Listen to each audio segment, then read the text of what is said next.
All right, so we're back with Kevin Schanilec. We're doing the eighth Fetter in the Fetter series today. And we have a series of three videos previous to this. You can find those in the playlist called Fetters with Kevin Schanilec. And I'll also link that under this video as well. I'll also link his website, which is simplythescene.com, which also delineates all of what we're talking about. And in fact, with this video series, he told me he has added some work along information with each fetter. So maybe you can update us on that a bit.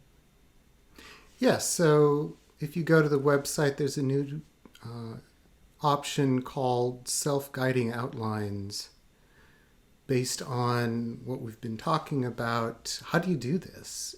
Especially if you don't have someone to guide or mentor you through it.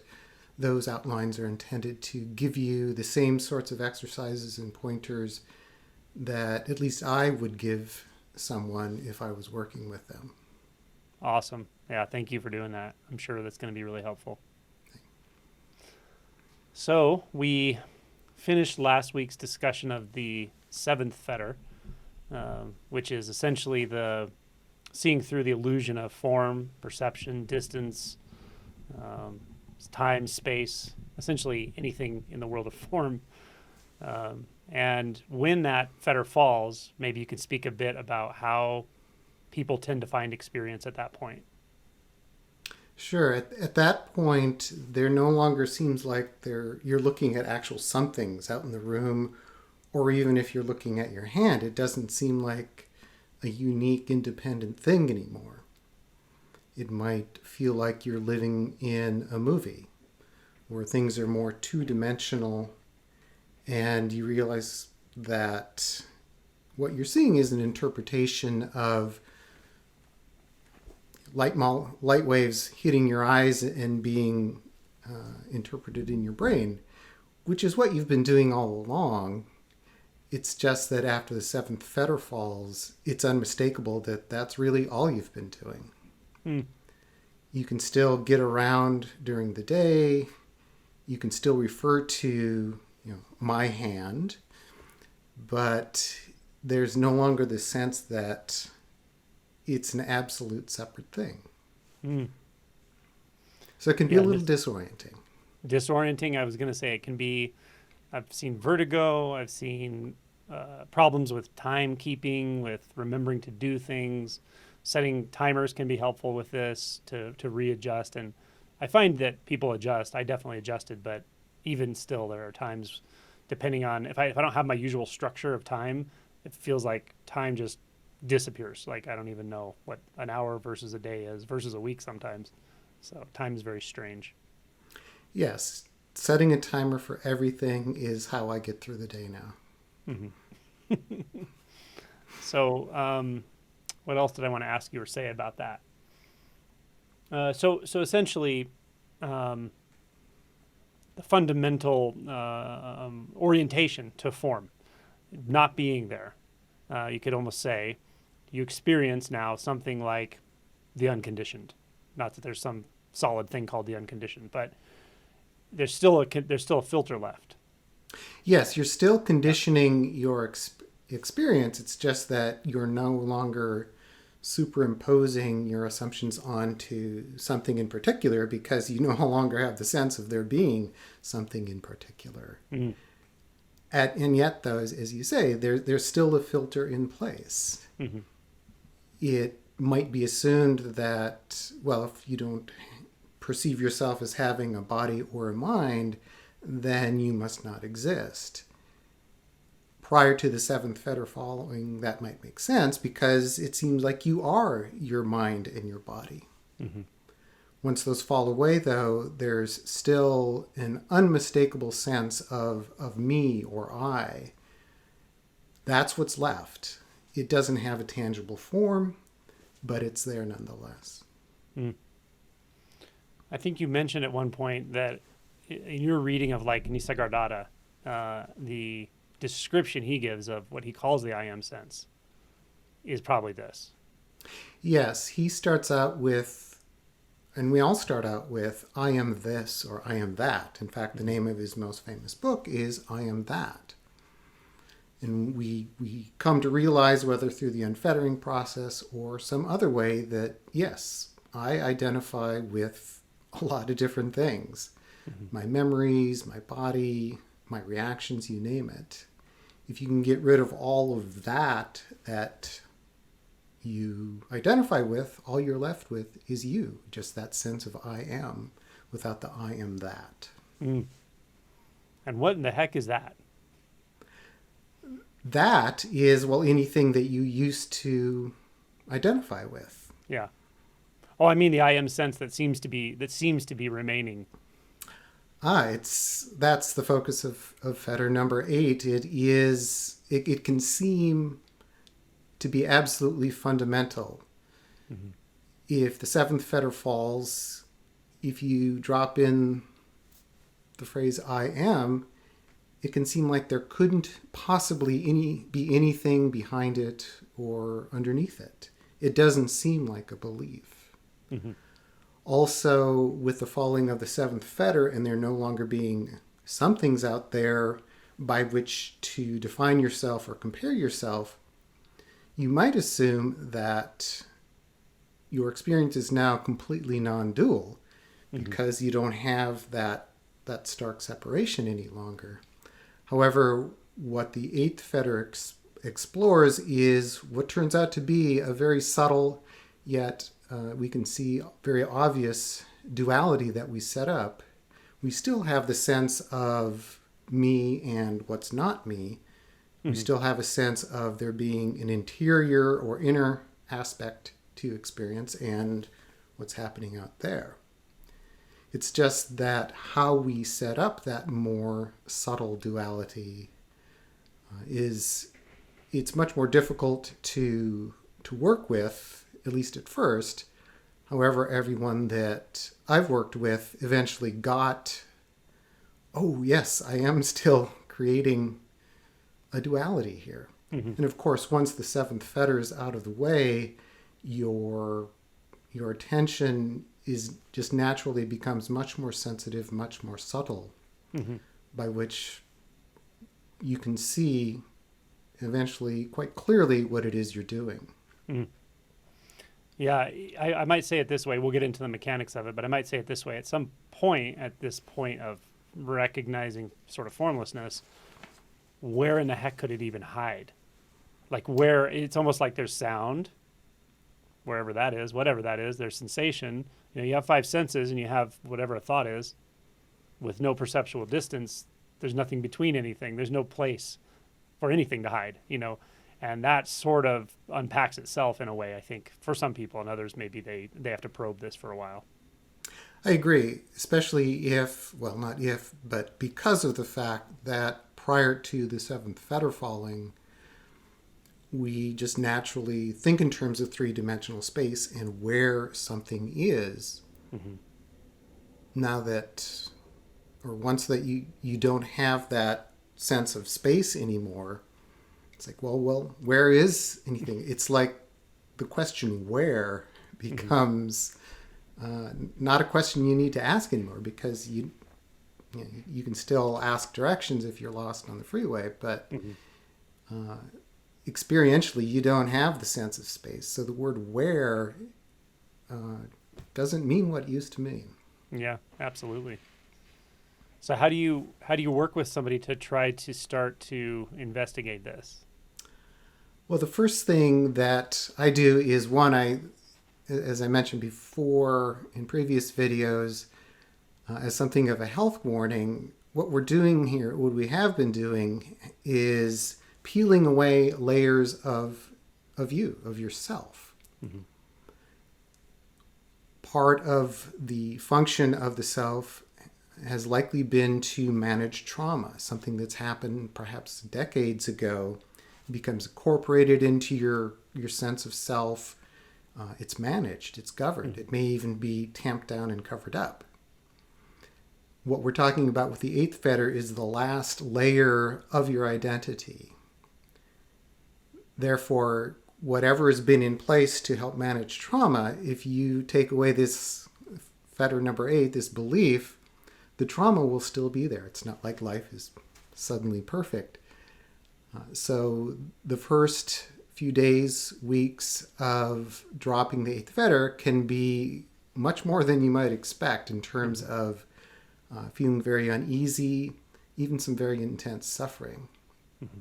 So the first thing I do is make sure that the person has at least looked at, well, what has happened in my life? What trauma have I experienced? Maybe even sought professional counseling for it to at least be aware of it. Mm-hmm. But once we get past that, the first thing I typically do is just ask someone to sit down in a quiet space and just drop in the word I. I. Do it silently and just let it reverberate through, well, it's not your body anymore, but the entirety of your experience. Does it seem like that first person pronoun is pointing to something or someone? You can also drop in the word me. Mm-hmm. For many people, it has a much different sense of it. Mm-hmm. Then drop in I am or I exist. And those typically have a different feel to them than just I. Mm. So it's getting a sense of, well, one, you do still have an identity. You still have that belief, and it goes by the name me or I. You can also see how it might seem to answer to its name. If you drop in the word me, it can go, yep, right here.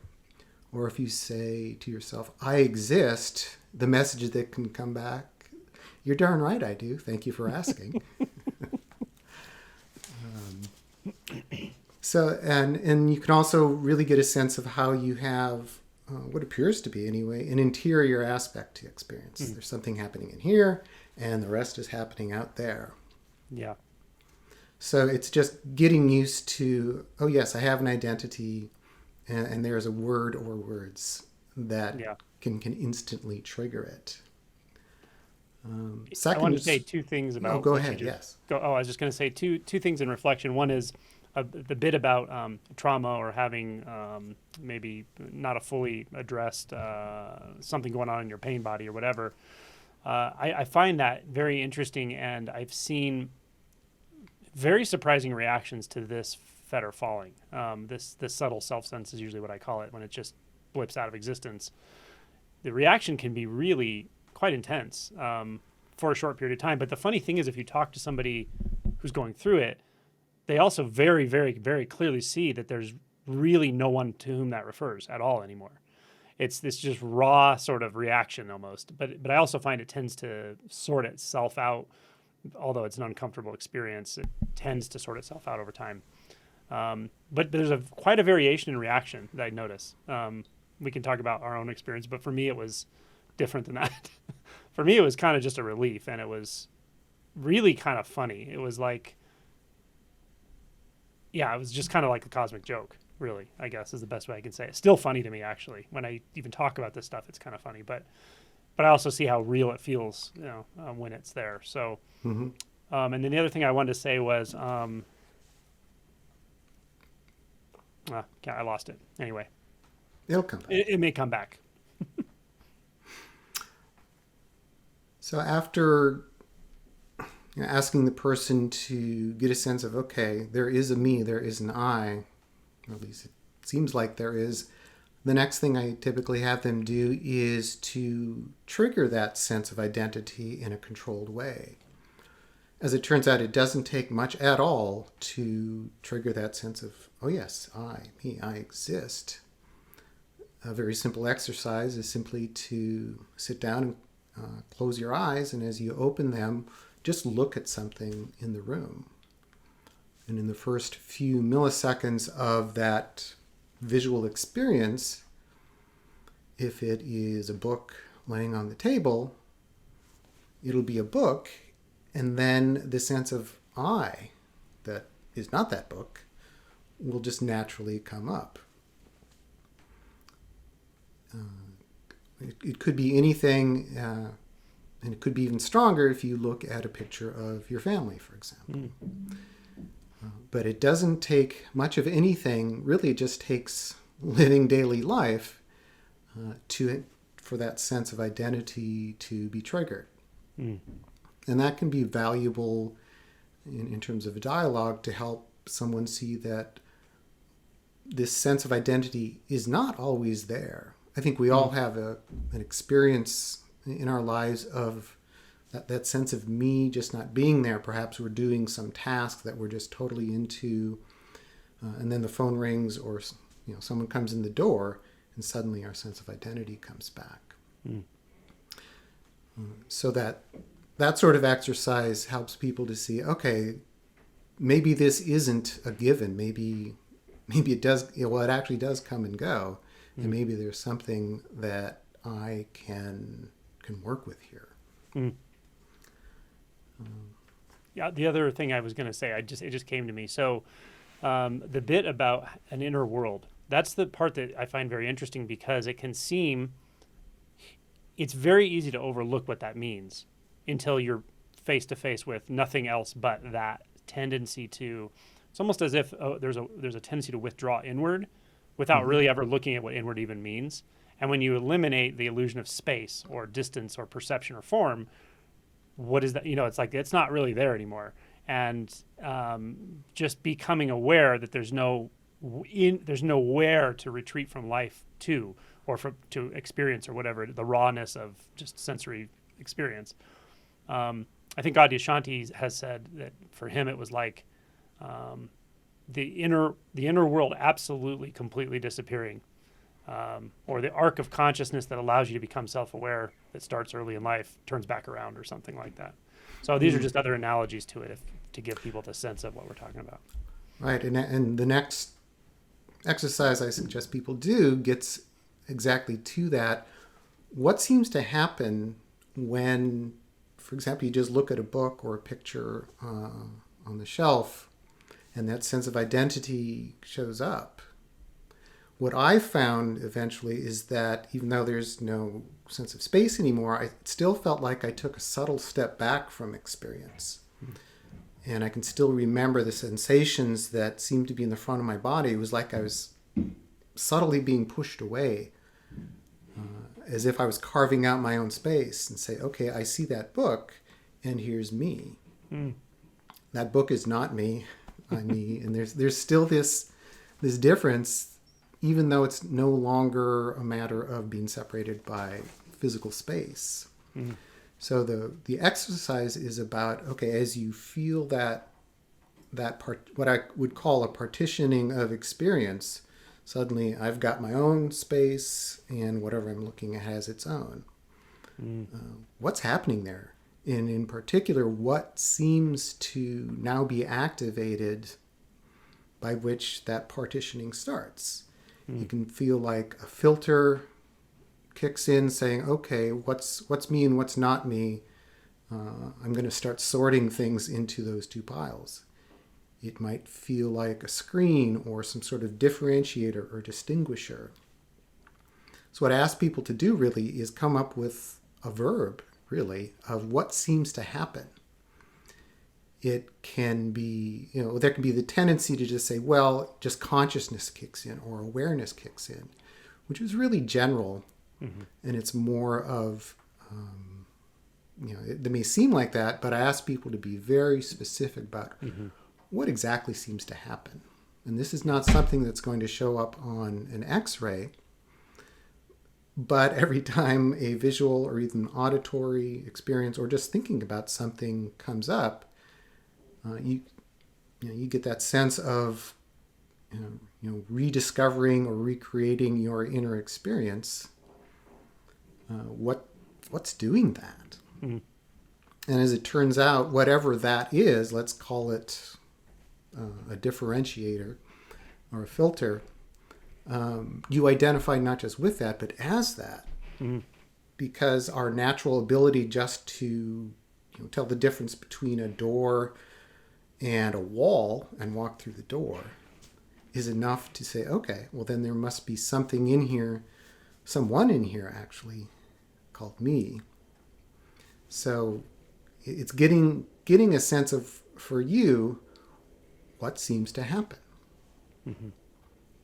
And that leads into the final sort of exercise, which is the main looking exercise, is to look for that thing, that filter, that differentiator, whatever it seems to be, to see if it's actually there.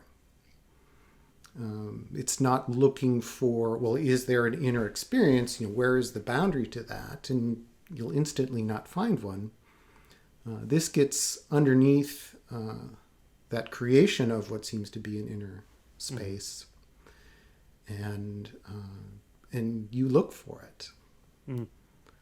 And as with every other fetter where you're looking for something rather than someone, if you decisively see that it's not there, then the illusion of there being this sort of separation or partitioning of experience no longer arises. Therefore, your sense of me or I doesn't arise anymore. Mm-hmm. So really, your identity arising, you might call it a two-step process. There's this subtle partitioning, and you say, oh, well, there's me.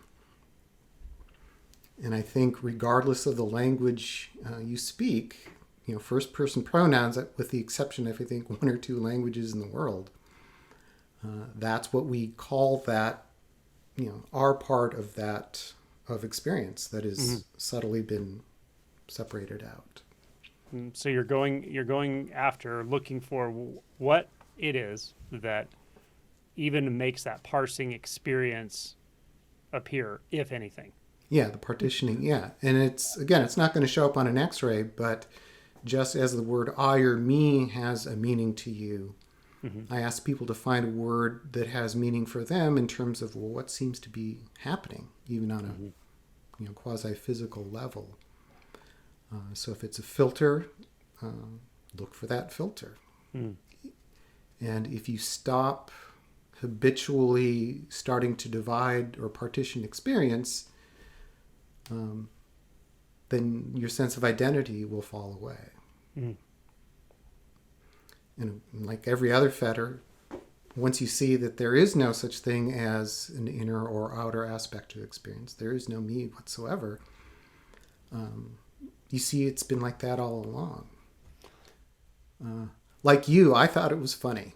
I just sat for about an hour in my office, just, could have been audibly giggling. Just, okay, like every other shift, this is so simple. How did I miss this for, in my case, 50 some years? Yeah, exactly. It's amazing how elusive it is, and yet I guess the filter itself is so subtle, if you don't look for it, you'll overlook it, Right. Yeah. One thing about looking for the filter is that you're looking for it basically with your filter. Yeah, right. It, like the seventh fetter, you can get into something of a hall of mirrors or a dog chasing its tail. It can be very unstable at first, by which the first few times you look, it can seem like what you're looking for just slips through your fingers. So you just need to give it some time and for your inquiry to become much more subtle, and just let it settle in. Eventually, you can just sit back in a chair and, as you look around, take everything in and see, okay, what about what's happening, the thoughts, the images, am I collecting and saying that's part of me? It can feel like you've got a bingo card and you're filling in all of the squares because, well, that's me and that's not me. And eventually your bingo card is full. It might only take about 2 seconds, and suddenly, bingo, here I am, and everything else is out there. So one aspect of it is that you see that the perceptual process is not a passive process at all. You're still actively doing something with what's happening. You're sorting it into two separate piles, and constantly doing that to maintain that sense of separation and your sense of identity. So that's basically the the inquiry. Hmm. Where do you think people get hung up on this one, if anywhere? Is there downfalls you see in it, or?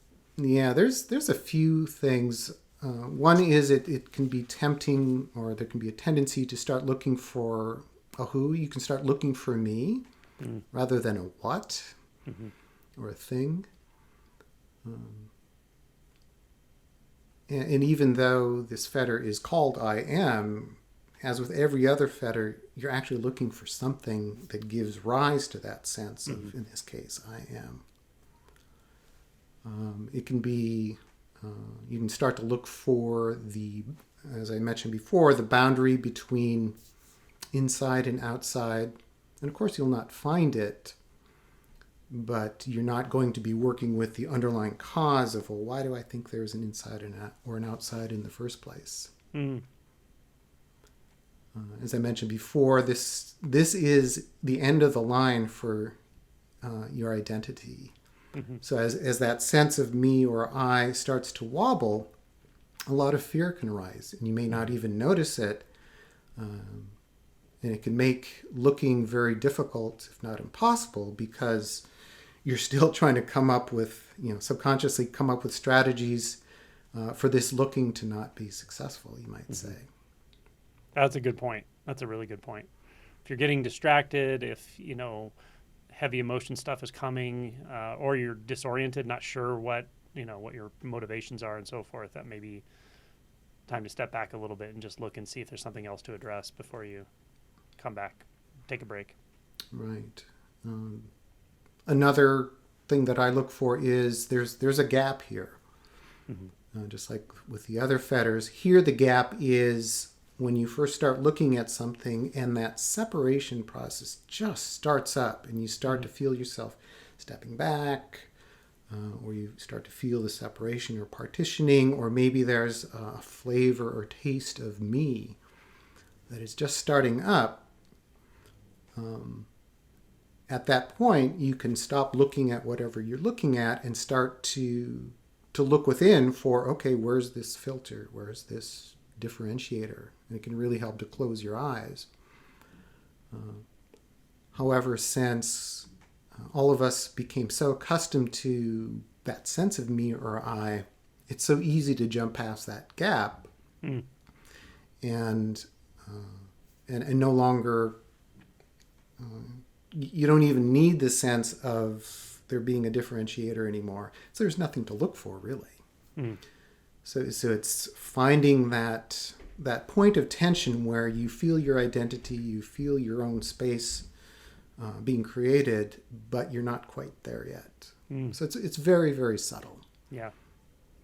Yeah, I know what you mean there. So one of some I've actually said this to people many times, sometimes early on, but it's just like, if you really go back, I don't know how, through memory, through instinct, all the way back, the first thing that ever happened in one sense that in your life is you just took a step back from life and you went, okay, how can I manage and mitigate all this confusion and disorientation? And you're kind of reversing that, but you have to really see closely that it's happening, and at the level of where, or not where, but just how it's happening, I think. And I think that's what you're talking about. It sounds like, yeah. Right. And that sense of, okay, what's happening here? How do I predict it? How do I know it? How do I control it? How do I feel as good as I can possibly feel on a moment-to-moment basis? As you say, that is what we're wired to do, really. And in the Buddhist tradition, they have what I call the 3 reminders, is that, well, if you're looking for something that is controlled, owned, predictable, reliable, permanent, it's not available. If you're looking for something to know, to understand, see things as they really are, that's not available either.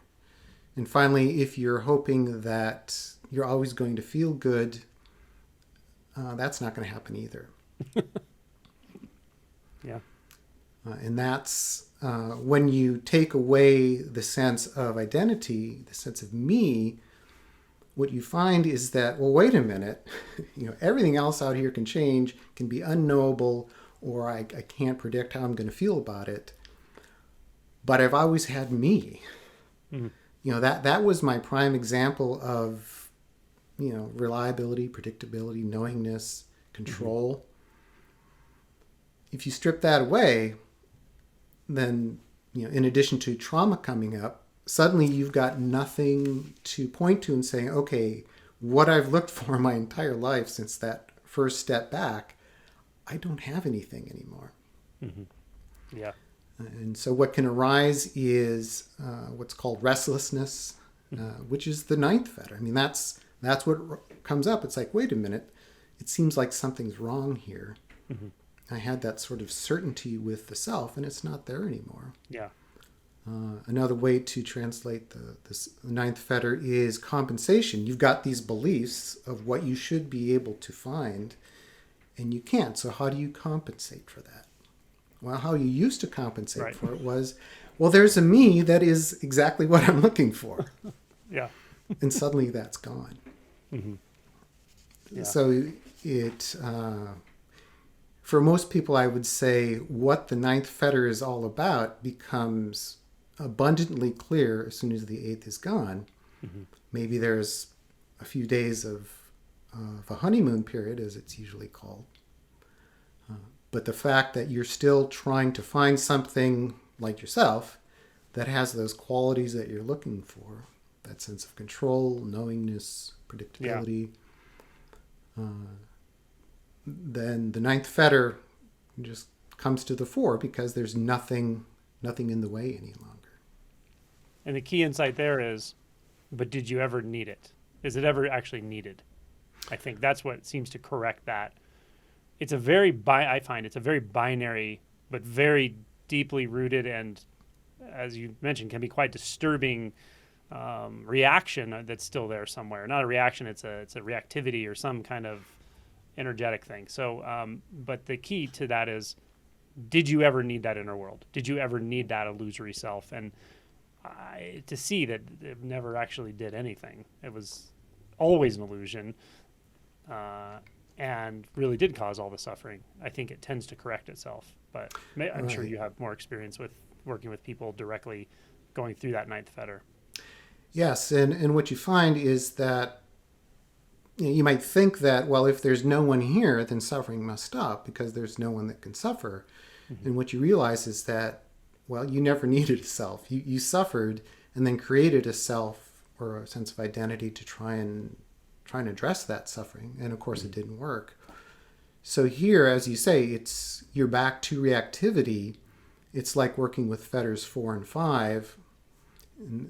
However, here, instead of with 4 and 5, you're reacting to what's happening to the people and things around you. Now you're reacting to, but my experience, regardless of what's happening, isn't the way I want it to be. So suffering continues. And it can be really surprising how intense suffering can be here. One way to describe it is, once the identity is gone, then you really learn why it is you suffer. You have these unrealistic expectations about what your daily life is going to be like. One way that's described in the Buddhist tradition is, what you see is what you see. Or put another way, in the scene, there is simply the scene. That's why I chose that simply the scene phrase for my website is, that's what you wake up to. That's all you get. That is all that's happening. And once the sense of identity falls away, you see, oh, wait, I'm not satisfied with simply the scene. I want more. So now you're finally in a position to find out, okay, well, what is that more that I've always wanted and I thought I was getting, whether it was by having an identity or anything else that I've ever done. Should we save this for the next video, or should we continue on? What do you think? Well, let's save it for the next video because I think we can do 9 and 10. They're very, very similar. Very interrelated. Yes. Great. But that's probably about as good a teaser as we could probably have. Right. Yeah, exactly. You're finally, sometimes I kind of say, like, you know suffering intimately going through this whole process, and you deconstruct the suffering to various degrees in the self and so forth. But at some point, you realize there really is no self to mitigate anything, and now you're face to face with the roots of suffering, which is really good news. But there's no filters anymore, so it doesn't feel good. So Exactly. it's quite paradoxical in that initial experience. Right. And you can feel kind of lost at sea because there's nothing and no one to work with anymore. Mm-hmm. Now Yeah. what? Right. Well, that's what we're going to talk about next week. Right. Awesome. Okay. Did we cover everything? I think we did. It's really a very straightforward inquiry, at least the way I suggest going about it is just sitting around or even walking around in daily life, just noticing how and even why that sense of me or I arises. Mm-hmm. Finding, okay, well, what happened by which my identity popped up again, or by which my sense of having an inner experience popped up again. And then digging down to, oh, well, I assume that what happened was, some sort of partitioning device, a filter, a differentiator, whatever you want to call it, whatever resonates with you, that's what you believe happened. Mm. And that's not just something you identify with, that's something you identify as. Mm.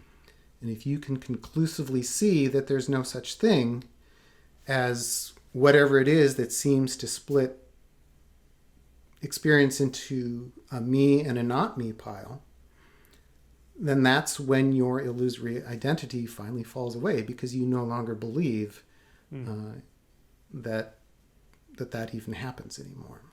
Yep. I love that this always comes down to a belief fundamentally. They're very, very subtle beliefs, but they are beliefs. Yeah. Right. And the thing about the eighth fetter, or the sense of I or I am, you might not think it's a belief. As I mentioned before, it can seem like, well, this is my fundamental reality. Yeah. You have this sense of I am everything is me. Mm-hmm. And many traditions, I think, say, well, that's the stopping point. This is the end of the spiritual path. And when I got past the eighth fetter, if I didn't look at this list of 10 things to do, I might have thought I was done. I couldn't believe there was 2 more steps to go. And it took me, quite a while to figure out, okay, well then what's left and how do I look at it? Yeah. And that's what we'll be talking about next time. Yeah. Great. So I'll quote Nisargadatta here. He actually, I heard this in a talk that he gave that was translated. He said, if you regress properly, the I am sense will disappear. I like it. Yeah. Yeah, you have to undo everything you've created about yourself. Mm-hmm. That's what the unfettering process does, and what I think any other spiritual path should be able to do. Yeah. Awesome. All right. Well, thanks again, and we'll see you whenever we see you again. We'll do the 9th and 10th and finish up the series. Okay. Thank you, Angelo. Thank you.